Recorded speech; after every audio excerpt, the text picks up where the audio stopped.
बड़ी भक्त थी। वो पत्नी पर बहुत प्यार करते थे, पर पत्नी गुरुजी की आज्ञा से चलती थी, पर उनको संतों से कोई प्यार नहीं था। वो पत्नी से प्यार करते थे। तो एक दिन पत्नी ने बहुत प्रेम से उनसे कहा कि हमारी एक बात मानोगे, आप हमारे गुरुजी से दीक्षा ले लीजिए, क्योंकि हम दीक्षित हैं और आप दीक्षा नहीं लिए तो हमारा आपका प्रेम अधूरा। उन्होंने कहा ठीक है, बुलाओ गुरुजी को। गुरुजी को बुलाया और दीक्षा लेने के लिए गंगा स्नान करने के लिए चले तो गाँव के 2-4 लोग मिले। बोले आज ये धोती टांग के कहाँ जा रहे हो? बोले पत्नी कह रही दीक्षा ले लो, गुरुजी आ गए तो गंगा से। अरे, और वो धोती लेके वापस आ गए, बोले नहीं लेना मुझे दीक्षा। कालांतर में दोनों का शरीर छूटा। तो पति आसक्त होने के कारण उसका मोक्ष नहीं हुआ और वो राजा की राजकुमारी के रूप में जन्मे। ये पूर्व में गीता जी के महत्व में महिमा आती थी, उसमें दृष्टांत आता था, उसका है। और वो पत्नी के प्यार के कारण जहां वो राजकुमारी जन्मी, वही हथिनी से वो पुत्र के रूप में प्रकट हुआ, हाथी का शावक। अब जब वो नव युवक अवस्था में हाथी आया और श्रृंगार करके राज सवारी निकली और राजकुमारी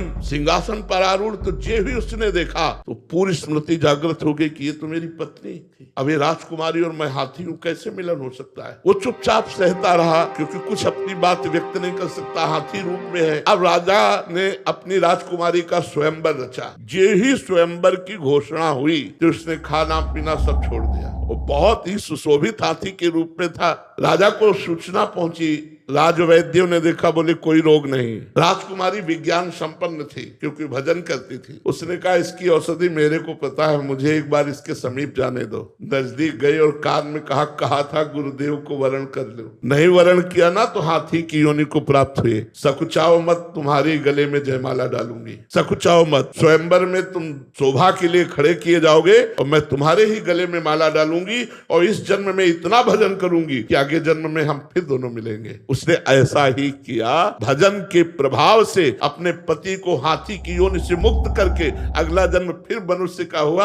ये तप और भजन से, भगवान के वरदान से संभव है, ना कि अपने प्रारब्ध से।